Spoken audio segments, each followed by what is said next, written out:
another episode of Señoritas with Cristo. Today we have Katie Love, and she is going to share her amazing testimony. So let's go ahead and get started. Hey everyone! Happy to be here. Thanks for having me on. So I'm originally from California. I live in Texas now. I've moved here in 2011, so I've been here for a hot minute, and was raised in a Christian household, believing household.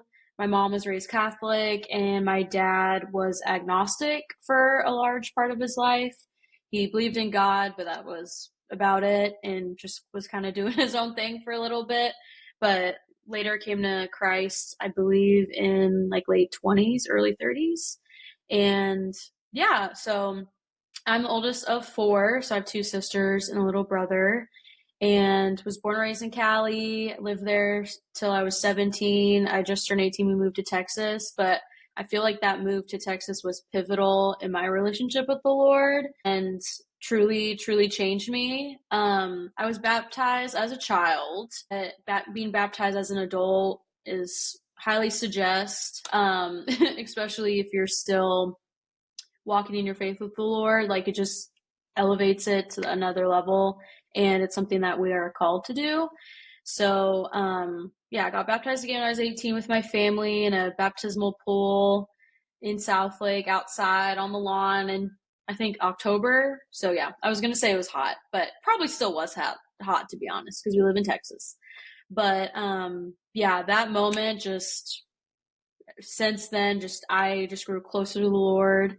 And, we all go through a little rebellious phase. So definitely had that. And like right after I graduated college, I was like, I think I was 22 when I graduated. And that's kind of when I started to do my own thing. And just having premarital sex after I promised that I would wait until marriage. I lost my virginity at 24. So we had a good long streak there, but that just like devastated me because I put a lot of my identity and purpose in my sexuality, which is not good. And that's a whole other topic about purity culture that I think the church just fails at and does not handle well at all, especially with women. But so I was just having premarital sex. I was in a horrible, gross relationship with someone that I shouldn't have been in a relationship with, and it was abusive in basically every way. He never physically hit me, but there was a time he scared me. He like threw money at my face, and I was like, "Oh, this man could hit me." If you can do that, like, it's not out of the question that you could just like slap me. And just like sexually too, like I just felt pressure to do things I didn't want to do, and I didn't feel comfortable doing it.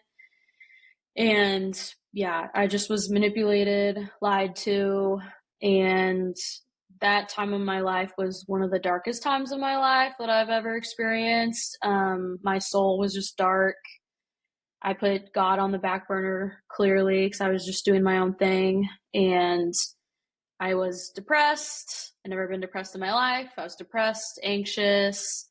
I didn't try to commit suicide, but I just did not want to be here. I was like, Lord, just take me. I was just so unhappy. I was just depressed, and just like, there's no point. This person that I care about isn't treating me well. My family doesn't know, and I'm super, super, super close with my family. They probably know too much about me, to be honest. But with that, I held like this huge, enormous secret from them because I was just felt just so much shame and guilt and just embarrassment of just doing all of this. Like, yeah, it was just really hard for me. Because I just felt like the promise I made to myself and who I was as a woman just totally was flipped upside down for my own actions and my own decisions. And I was like, Katie, who are you? What are you doing? This is not at all where I saw my life going. So I was just contemplating like self-harm. I was close a few times. I was a teacher, so I always had like teacher school supplies. So like, obviously I have like pairs of scissors and stuff. I was a middle school teacher. just to be prepared for class and stuff, because there's always a kid that's missing something somewhere. But the Lord just held me back. He's just like he was my angel, and the Lord was working overtime for me from like 22 to 25. It was just a very dark time for me, and took me forever to cut off this relationship. Took me way too long. The whole thing that like takes 7 times before you leave, I'm like, that's so true. I feel like maybe it took me 14 times to leave, like doubled that. And but I eventually did. Praise God. It literally took me being treated like trash for me to leave, and I'm just very stubborn, which is good and bad, but obviously in this case it's not good. And yeah, it was like a weird situationship. Like, it was just very odd. Like, I would be with him, things would happen, but then I would be like, have a date the next day with someone else. And it's just very confusing. And a large part of the reason for that is because I was so tired of being single. And I was so tired of waiting for the Lord to provide me my husband. I just felt so alone. My younger sister was in a relationship before I was, and that was an ego hit, to be honest, for me. I was like, dang, my younger sister has a boyfriend before me? Like, what? This isn't fair. And obviously, I'm happy for her, but I'm a little jealous. Like, I'm a little frustrated. I'm like, Lord, like, I feel like I'm doing everything right, and like, nothing's happening. Because at that time, cut off the relationship. I was like, okay, I can't be doing this anymore. Like, this is not good for my soul, my mind, body, literally everything. And just my impatience and lack of wanting to submit led to me doing whatever the heck I wanted to do and operating out of my will, which, as many of us know, that just leads to hurt and darkness and all things negative, and just Satan has a field day with that. And I opened that door, and that's what happened. And so around like 25 years old, I'm 30 now for context, 31 in August, which is a little freaky, but we'll be fine. Yeah, so 25, I finally was like, cut it off. I started therapy. Actually, I started therapy before that. Like, it was the very end of that relationship. So my therapist, shout out Christina, she knows everything. She was like helping get out of that relationship and see how horrible and dirty and toxic it was. It wasn't even a relationship. It was like a situationship. And just see that it's out of God's will for that. And I did EMDR for all the like trauma that I've experienced, and some of it, unbeknownst to me, was linked to like my childhood. And just, I love my parents, but it's like, no one's perfect. We all make mistakes. We all get hurt by our mom and our dad from something at some time, at least 5 times. So it was just hurt from that, or just being the eldest sibling and like having all this responsibility and burden laid on me, just how it naturally falls. So just healing from any hurts that come from childhood, being a kid, even if my parents didn't do anything wrong, just being a kid and like going through life in elementary school, middle school, just things I was like, oh, I didn't know that was a trigger. I didn't know that was a problem. So therapy truly, truly changed my life and changed my perspective on a whole lot. I highly suggest EMDR for any trauma that anyone has faced. It sounds crazy at first, because at first I was like, this sounds weird, and how is this going to work? But it truly did heal parts of myself that I didn't even know needed healing. So yeah, and then I was more at peace, more content at that time, like mid-20s. Like, okay, I'm single, I don't like it. Everyone else around me is married and pregnant, and you have a boyfriend. I'm over here still single, and people are like, why are you single? Like, are you gay? Like, all these weird questions. I'm like, no, I'm just waiting for the Lord. And it just further frustrated me and made me feel a little insecure at times too. It wasn't until like late 20s, probably like 27, I was like, okay, I'm content with where the Lord has me. I don't always have to like it. I don't always have to be happy about being single, but I'm content. I just have to have faith and trust that the Lord knows what's best for me. Um, and go from there. And I was just kind of on this healing journey anyway, and just wanting to get myself in a better spot before I met my future husband, and try to be like the best version of myself that I could be, even though I'll never be perfect. But I was like, I'm a perfectionist. I'm going to try to get as close to that as I can. But it wasn't until I was 28 that I had my first boyfriend. He was not my husband, girl, let me tell you. Not husband material, but my first boyfriend was at 28, which to many people it's like, wow, that's a little late. I'm like, yeah, it is a little late, but that's my story. But through that relationship, like it further solidified, like, okay, I'm on the right track. I'm staying firm in my morals. I'm staying firm in who I know I am, who I know God to be. And yeah, it hurt because I was dumped. I was like, dang, like first relationship and I get dumped? That's crazy. But in the end, like it was all meant to be. Like God used it. I went to Israel March 2023, I believe. No, it was 2022. Yeah, 2022. That trip changed my life. And was it 2022? No, it's 2023. Just kidding. It's 2024. Yeah, okay. I don't know what year it is or where I am. But that trip changed me. It was originally scheduled for 2020, and we all know what happened during 2020. So it was canceled.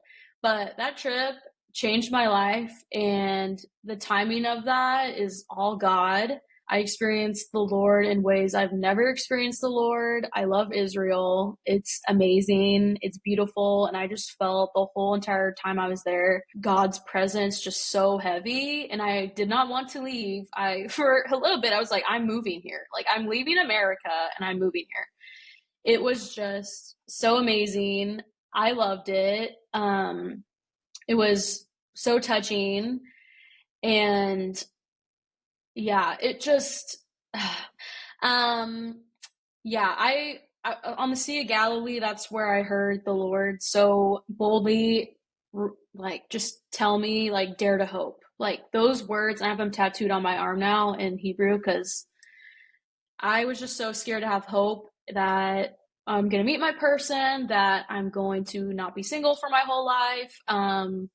I just feel so alone sometimes, and I just have to be strong for like my family, my siblings, and even that gets really challenging.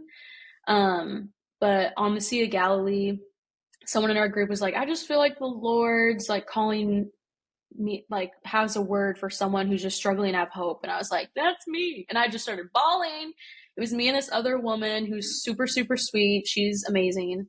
Her and I was so scared because I was like, I don't want to walk up. Like, we're on the Sea of Galilee right now on a boat. Like, this is intimidating just in front of everybody. Like, yeah, I'm struggling to have hope. Like, I'm sad sometimes. And so I went up and they just prayed. She prayed over. It was an amazing moment with amazing women because it was just us. Well, men and women went, but in that particular moment, it was me and another woman who went up for prayer, and another woman was praying over us. And I was just like, oh, I love women. Like, women are amazing. And so that moment, I was just like, and other times too on that trip, but that moment is like, God sees me. Like, God hears me. He knows my heart. He knows that I'm really struggling to have hope right now in this particular area of my life because I had my career down. Like, I started teaching at 22. Like, I have a nonprofit, I have my podcast. Like, I have all these things that I'm passionate about. Like, I work out, I try to trim my hair and keep it, like, I have everything else. I feel like, okay, like I have it like in a good area. It's just this one big area of my life where I don't see fruit in. Like, I see fruit in other areas like family, friends, nonprofit, but just why not relationships? Why not my person? Where's my person? And so just for God to so like intimately be like, dare to hope, like have hope, like be bold and be courageous enough to have hope that it will change and it won't always be like this. And just throughout that trip, like just different moments, like the Dead Sea was amazing. Literally floating in the Dead Sea, crazy.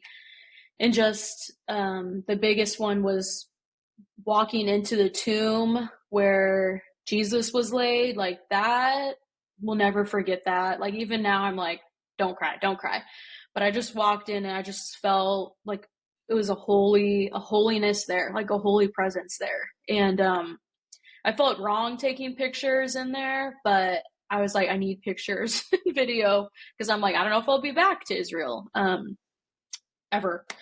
But that was just amazing. So I highly recommend if anyone's able to take a trip there, probably not now because it's just not safe. But in the future, like would definitely recommend it because it will change your life. But that was a pivotal moment in my life that just changed me as a woman, like as a daughter, as a sister. And I came back March and then was just like on this Jesus high. I was like, heck yeah, we love Jesus. And it was just incredible. And just the people that I went with was amazing. And it just furthered and matured my relationship with the Lord. And yeah, and then let's see, it was March. Like 4 months later, I met my husband. Like I didn't know he was my husband at the time, but I went on a random trip to Cancun with who's technically my boss and my coworker, which sounds wild. But I used to work at a church, which probably makes it even more wild. But we were all young. We were all single at the time. So we were like, hey, let's go to Cancun. We literally booked, it was Thursday. We booked it for Friday and we went. And I tried the dating apps again because I was on and off the dating apps for a while because it's hard. They're draining.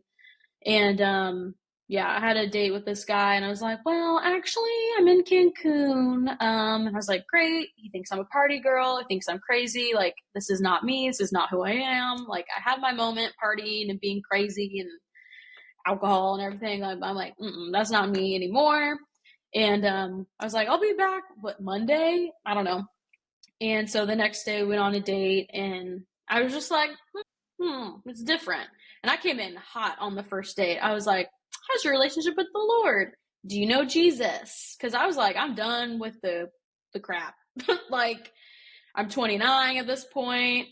We're just done. We've been through the ringer. We've been through the trenches with dating and boys and men. And all of his answers took me back. And I just felt in my spirit, I was like, I felt like that. I was like, this is different. And the second date, I drove home because we were literally up till like 2 or 3 a.m. in a parking lot, just talking, not even kissing, just talking about life and what we've been through and parents and everything. And I'm never in my life have I done that with anyone on a date ever. And I drove home and I was like, oh, I really like this person. Like, is this my husband, Lord? I was like, Lord, is this my husband? And yeah, so long story short, I've been rambling on for a while, but that was July 2023, got engaged December 2023, got married this year in March, and here we are. So it's just when God works, there's no confusion about it. There's only peace, especially when it comes to dating. Like, you'll know who your person is. And if it's any like consolation or any help to people that are single out there that are just so sick and tired of being single and think that might not ever happen for them, I just have to say, like, dare to hope. Keep the hope, like dare and have courage to keep going and being like, no, like I know I'm called to be a wife. I know I'm called to be a mom. And as long as you stay in the Lord's will and don't go crazy and don't be doing your own thing, like God will do what he needs to do. So that's kind of where I'm at now. But I don't know if that hopefully all that makes sense. But yeah, that's just kind of my testimony and my walk. And it's been tumultuous. It's been heavy. There's been times where I've left and just put Jesus on the back burner, did what I want to do, but that's not what God wants for us at all. Yeah, God's the God of details. So even just me, like, I remember this is so trivial, but like I said, like, God cares about the little details. It was just a really long day, and I was like, man, I need water, man. Like, I'm thirsty, I don't have water. And we walked into a restaurant, and they're like, sorry, we're closed. And I was like, ah, man. And then the waiter was like, oh, do you want some water? And I was like, yes, I do. Would like some water. Thank you. And just like little details like that, or just confirmations or dreams. I feel like oftentimes God speaks to me in dreams. Or if I have a dream about somebody, I kind of take that as a nudging to reach out to that person. Um, or if I'm like, hey, I had this dream and I believe it to be prophetic, like letting them know. But there's been a lot of little God winks throughout my life, and I think everyone experiences those. You just have to know how to look out for them. How would you explain Jesus to others? Think of it like someone listening that doesn't know who Jesus is, who God is, anything about Christianity. How would you explain him to someone else? That's a good question. I feel like Jesus and Christianity doesn't get a good, it's not represented well, when in reality, I'm like, God's all about love. Like, God loves everybody. God may not agree with what people are doing or what people are saying, but God will love them through it anyway, or through it regardless. Um, he's humble. He's the example of servant leadership. I went to DBU, and that was the whole thing. It just stuck in my brain, like, Jesus is the ultimate servant and leader. And you should be able to, there's a quote, I don't remember who said this, but see Jesus in people with them without even saying anything. Like, you should just see through their actions, them being the hands and the feet, like what God is. God's not someone who is angry or volatile or judgmental. Like, he had his moments where he'll call you out. He had some sassy Jesus moments for sure. But regardless, like, he's a God of love and forgiveness and mercy and gentleness. And I think a lot of times that definitely does get misconstrued, sadly.